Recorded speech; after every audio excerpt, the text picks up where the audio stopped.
नमस्कार दोस्तों, एक बार फिर से स्वागत है आपका हमारे YouTube channel Pandey study centre में। आशा करता हूँ आप लोग सब स्वस्थ होंगे दोस्तों, अच्छी आपकी स्टडी चल रही होगी।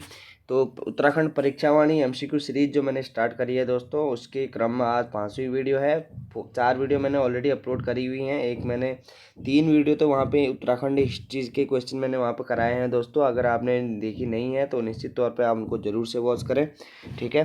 तो उत्तराखंड परीक्षावाणी बुक के एमसीक्यूज हैं, प्रीवियस ईयर क्वेश्चन है, यहाँ पूछे गए हैं विभिन्न परीक्षाओं में। अभी तक जितनी भी परीक्षाएं आयोग ने करवाई हैं वहाँ पे पहले पूछे गए हैं क्वेश्चन, ठीक है। तो इम्पोर्टेंट हो जाते हैं एग्जाम के पॉइंट ऑफ व्यू से। अगर आपने चैनल सब्सक्राइब नहीं किया है दोस्तों, चैनल के साथ ज़रूर से जुड़ जाएं, ठीक है। और अगर आपको हिंदी की क्लासेस अटेंड करनी है यूके ट्रिपल एस सी और अधीनस्थ सेवा चयन आयोग और लोक सेवा आयोग के आगामी सभी भर्ती परीक्षाओं के लिए मैंने वहाँ पे सामान्य हिंदी की प्लेलिस्ट चला रखी है दोस्तों। मैं डिस्क्रिप्शन में लिंक दे दूँगा प्लेलिस्ट का, आप ज़रूर से जाकर उनको वॉच करें। अगर आपको हिंदी सिलेबस कंप्लीट चाहिए तो, ठीक है, उसमें मैंने BS नेगी जी की बुक है मेरे पास, नोट्स पब्लिकेशन, ठीक है। तो उससे मैंने वहाँ पे पूरे चैप्टर कंप्लीट कराए हैं। अभी रह गए हैं कुछ चैप्टर, वो भी मैं बहुत जल्द वहाँ पे कंप्लीट करा दूंगा, तो उसको भी आप ज़रूर से निश्चित तौर पे वॉच करें दोस्तों, ठीक है। तो आज स्टार्ट करते हैं जो हमारा क्वेश्चन। इससे पहले हमने 40 क्वेश्चन देख चुके थे दोस्तों पहले हम, ठीक है। 40 क्वेश्चन पहले देख चुके थे, अब हम देखेंगे यहाँ से 41। निम्न में से किस हिमालय का अधिकांश भाग वर्ष भर हिमाच्छादित रहता है दोस्तों? तो ये किसका रहता है? यह रहता है दोस्तों हमारा किसका? यह रहता है हमारा महा हिमालय का, महा या महान हिमालय, ठीक है। आगे है, निम्न में से किस आपदा का राज्य पर सर्वाधिक विनाशकारी प्रभाव पड़ सकता है? तो भूकंप का सबसे ज़्यादा प्रभाव पड़ता है दोस्तों, ठीक है। भूकंप का सबसे ज़्यादा प्रभाव पड़ता है प्राकृतिक आपदा पर सॉरी। आगे अगला क्वेश्चन, लघु हिमालय किसके मध्य में स्थित है? तो लघु हिमालय किसके मध्य में स्थित है? तो ये शिवालिक और महान हिमालय के मध्य में स्थित है लघु हिमालय, ठीक है। आगे है हमारा, भारतीय सर्वेक्षण विभाग का मुख्यालय कहाँ है दोस्तों? तो भारतीय सर्वेक्षण विभाग का मुख्यालय देहरादून में स्थित है। ये देहरादून में बहुत सारे विभाग स्थित हैं दोस्तों। और आप एक क्या करना है, अगर आप कोई भी एग्जाम की तैयारी कर रहे हैं तो आप एक A4 साइज पेज लें, उसमें क्या करें, सारे के सारे जितने विभाग हैं, एक तो राज्य स्तरीय जो विभाग स्थित है देहरादून में वो लिखें, और एक राष्ट्रीय स्तरीय जो राष्ट्रीय स्तरीय विभाग हैं उनको ज़रूर से लिखें। तो ऐसे एक पेज में आप लिख के उनको ज़रूर से एक एक 1-2 मिनट भी आप डेली के देखेंगे तो आपको याद हो जाएगा अच्छे से, ठीक है। तो आगे है, श्रृंगकंठ दर्रा निम्न में से किनके मध्य स्थित है? तो उत्तराखंड और हिमाचल को जोड़ता है दोस्तों। कौन सा दर्रा? श्रृंगकंठ दर्रा, ठीक है, श्रृंगकंठ दर्रा। आगे है हमारा नेक्स्ट क्वेश्चन, थांगला दर्रा किस जनपद में स्थित है दोस्तों? तो थांगला दर्रा किस जनपद में स्थित है? थांगला, मुलिंगला, नेलंगला, सागचोगला। तो ये क्या है, उत्तरकाशी जनपद में स्थित है। और किसको जोड़ता है? उत्तरकाशी प्लस तिब्बत और चाइना को ये जोड़ता है दोस्तों, ठीक है। उत्तरकाशी प्लस तिब्बत और चाइना को जोड़ता है। निम्न कथनों पर विचार कर सही उत्तर का चयन करना है दोस्तों। राज्य का निचला हिमालयी क्षेत्र अधिक आबादी वाला है, बिल्कुल है।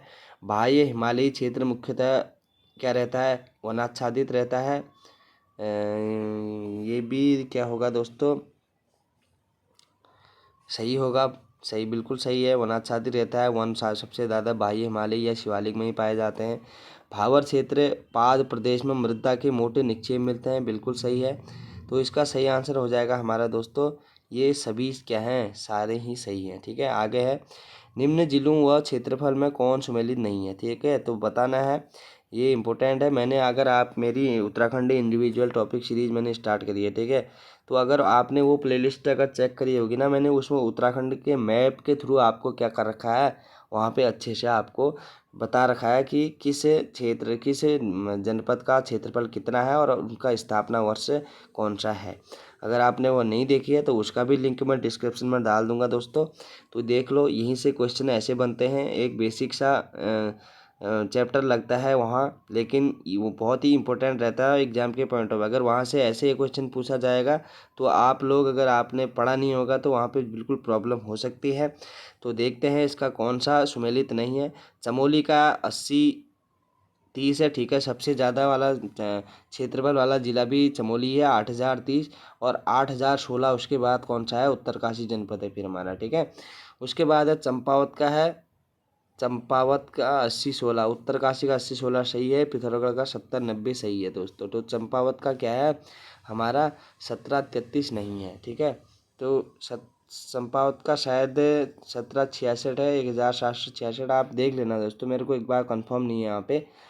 अगर आपको पता है तो आप कमेंट बॉक्स में ज़रूर से लिख दें, ठीक है। अगला है उत्तराखंड हिमालय के किस भाग में स्थित है दोस्तों। तो उत्तराखंड हिमालय के किस भाग में स्थित है, तो उत्तराखंड स्थित है हमारा दोस्तों,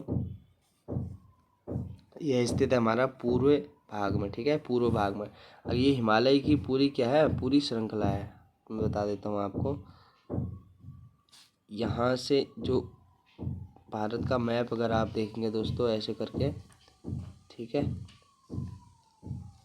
तो यहाँ से लेकर के ये क्या है, पूरा हिमालय है, ठीक है। तो उत्तराखंड हमारा कहाँ पे है, यहाँ पे है, तो पूर्व में ही हुआ ना हमारा उत्तराखंड, ठीक है। तो पूर्व और मध्य भाग में स्थित है उत्तराखंड। आगे है राज्य का कितना प्रतिशत भाग पर्वतीय है दोस्तों। पर्वतीय भाग कितना प्रतिशत है हमारा राज्य का, तो यह है हमारा 86.07% क्या है, भाग हमारा क्या है राज्य का, और भाग पर्वतीय है 86.7, ठीक है। और 13.3% क्या है हमारा भाग, ये हमारा यहाँ पे मैदानी इलाका है उत्तराखंड का। आगे है राज्य में दक्षिण से उत्तर की ओर बढ़ने पर सामान्यतः वर्षा की मात्रा कितनी होती है दोस्तों। तो बढ़ती है, घटती है, स्थिर रहती है, या क्या होती है। राज्य में दक्षिण से कह रहा है, नीचे से आप अगर उत्तर की ओर बढ़ेंगे दोस्तों तो सामान्यतः वर्षा की मात्रा क्या होती है हमारी, वर्षा की मात्रा हमेशा घटती है, ठीक है। हिमालय क्षेत्र में क्या होती है, वर्षा जितना आप ऊपर बढ़ेंगे वैसे ही क्या होगी, वर्षा कम होगी। और जैसे ही आप नीचे बढ़ेंगे हिमालय से, वर्षा की मात्रा अत्यधिक रहती है, ठीक है। तो सबसे ज़्यादा जो वर्षा होती है वो शिवालिक हिमालय या फिर मैदानी इलाकों में होती है दोस्तों, ठीक है। सॉरी, मैदानी में नहीं, शिवालिक क्षेत्र में ही क्या होती है, सबसे ज़्यादा वर्षा होती है। आगे है विंटर लाइन नामक प्राकृतिक घटना होती है, क्या होती है विंटर लाइन कह रहा है, तो विंटर लाइन होती है दोस्तों हमारी दिसंबर से जनवरी के बीच में होती है, दिसंबर से जनवरी के बीच में विंटर, ठीक है। विंटर क्या होता है, ठंडे के जाड़े के दिन होते हैं। विंटर लाइन नामक प्राकृतिक घटना होती है दिसंबर से जनवरी के बीच में, जहाँ जब क्या बढ़ती है, बहुत सारी बर्फ़ गिरती है विभिन्न इलाकों में उत्तराखंड के, ठीक है। आगे है विंटर लाइन नामक प्राकृतिक घटना का दृश्य दिखाई देता है, तो कहाँ से दिखाई देता है दोस्तों, ये दिखाई देता है मसूरी से, ठीक है। मसूरी एक ऐसी जगह है दोस्तों जहाँ से क्या दिखाई देता है, बहुत अच्छा व्यू दिखाई देता है। अगर आप मसूरी में जाएंगे तो वहाँ पे आपको हिमालय के ऐसे दर्शन होंगे, आप मतलब प्रसन्न हो जाएंगे वहाँ पे देख के, ठीक है। तो वहीं पे है मसूरी से क्या होती हैं विभिन्न एक प्राकृतिक सौंदर्य दर्शन होते हैं हिमालय के। अगला है निम्न में से कौन सा राज्य प्राकृतिक सीमा नहीं है, कौन सा राज्य की प्राकृतिक सीमा नहीं है। पूर्व में काली नदी एक प्राकृतिक सीमा है दोस्तों, उत्तर में तिब्बत हिमालय क्या है प्राकृतिक सीमा है, पश्चिम में यमुना नदी है, दक्षिण में भाबर तराई क्षेत्र है। तो इसका गलत ही क्या है फिर देखते हैं। पूर्व पश्चिम में यमुना नहीं है दोस्तों, यमुना क्या करती है ना, थोड़े से जो देहरादून है वो देहरादून में ही क्या बनाती है, थोड़ी सी सीमा बनाती है यमुना नदी, ठीक है। ना कि पूरी पश्चिम में बना रही है, पूरे पश्चिम में तो नहीं बना रही है ना। ऊपर से रूपी नदी आती है, शूपिन आती है, ठीक है, ये टॉन्स नदी आ रही है, उसके बाद जाके आती है फिर यमुना आती है। तो ऊपर से क्या बनाती है, ये टॉन्स नदी सीमा बना रही है, और नीचे हरी यहाँ पे उत्तर ये देहरादून के कुछ क्षेत्र में आकर के यमुना नदी क्या ये सीमा बनाती है, लेकिन थोड़ा बहुत बनाती है, ना कि पूरी सीमा पश्चिम में ये बना रही है, ठीक है। तो इसमें हमारी पूर्व में काली नदी बनाती है, पूरी सीमा बनाती है, पिथौरागढ़ से लेकर के नीचे चंपावत उधम सिंह नगर से क्या हो जाती है, बाहर हो जाती है। तो पूरे क्या बना रही है, सीमा बना रही है। उत्तर में तिब्बत हिमालय, ठीक है, उत्तर में हिमालय बना ही रहा है। भाबर में क्या, दक्षिण में भाबर तराई क्षेत्र बनाता ही है, ठीक है। तो ऑप्शन नंबर बी इसका सही नहीं है। आगे है उत्तराखंड में निम्न में कौन सा देश प्रदेश स्पर्श नहीं करता, कौन देश प्रदेश स्पर्श नहीं करता है, देखते हैं दोस्तों। तो नेपाल से तो करता है दोस्तों, उत्तर प्रदेश से भी करता है, हिमाचल प्रदेश से नहीं करता है दोस्तों, ठीक है, नहीं, हिमाचल प्रदेश से करता है ना, उत्तरकाशी जनपद पूरा हमारा हिमाचल से करता है, देहरादून भी करता है हल्का सा, तो हरियाणा से नहीं करता है दोस्तों। हरियाणा से क्या होता है ना, बिल्कुल ये देहरादून का जो मैप हम देखते हैं ना ऐसे, ये देहरादून का मैप है, फिर नीचे हरिद्वार लग जाता है ऐसे, तो ये यहाँ पे क्या होता है ना, हरियाणा की सीमा बिल्कुल ये लग रही है दोस्तों, ऐसे लग रही है हरियाणा की सीमा बिल्कुल ना के बराबर। तो हरियाणा की सीमा कोई टच नहीं कर रही है दोस्तों, ठीक है। उत्तराखंड के मैप से अगला है, राज्य के कितने जिले उत्तर प्रदेश से सीमा बनाते हैं। तो राज्य के कितने जिले ऐसे हैं जो उत्तर प्रदेश से सीमा बनाते हैं दोस्तों, तो यह इसमें हो जाएगा हमारा कौन सा, ऑप्शन नंबर हमारा सी सही आंसर होगा। अब मैं बता रहा हूँ कौन से बनाते हैं। एक तो बनाता है हमारा यूएस नगर, ठीक है, यूएस नगर। दूसरा बनाता है हमारा नैनीताल। तीसरा बनाता है हमारा पौड़ी। चौथा बनाता है हमारा हरिद्वार। और पांचवा बनाता है कौन सा दोस्तों, पांचवा कौन सा बनाएगा इसमें, शायद चंपावत भी बनाता है शायद, उधम सिंह नगर से नहीं, उत्तर प्रदेश से, ठीक है। तो आप देख लेना एक बार दोस्तों, अच्छे से कंफर्म कर लेना, ठीक है। तो अगर देखा जाए दोस्तों तो नैनीताल बनाता है, उधम सिंह नगर बनाता है, ठीक है, पौड़ी बनाता है, उसके बाद हरिद्वार बनाता है, शायद देहरादून भी बनाता है शायद, ठीक है। आप मेरे को कंफर्म नहीं है दोस्तों, एक बार आप कंफर्म कर लेना, ठीक है। ये चार तो कंफर्म ही है, एक यूएस नगर, एक नैनीताल, एक अपना पौड़ी, एक हरिद्वार, ठीक है। तो पांचवा आप देख लेना। अगला है राज्य के कितने जिले चीन तिब्बत से सीमा बनाते हैं। तो चीन तिब्बत से हमारा एक तो उत्तरकाशी बनाता है, एक चमोली बनाता है और एक पिथौरागढ़ बनाता है। तो तीन ही जिले क्या बनाते हैं, वहाँ सीमा बना रहे हैं चीन से। आगे है, निम्न स्थलों में से किसी एक स्थल पर भूकंपमापी स्टेशन नहीं बनाया गया है। तो भूकंपमापी स्टेशन यहाँ पे एक नैनीताल में नहीं बनाया गया है दोस्तों, बाकी गरुड़ गंगा में ये बनाया गया है, टिहरी में बनाया गया है और देहरादून में भी ये बनाया गया है। आगे है, निम्न में से कौन सा बृहद हिमालय के मूल निवासी हैं। तो बृहद हिमालय के मूल निवासी कौन सी है दोस्तों जाति, ये इम्पोर्टेंट क्वेश्चन है दोस्तों, एग्जाम में कई बार ही पूछा गया है पहले भी।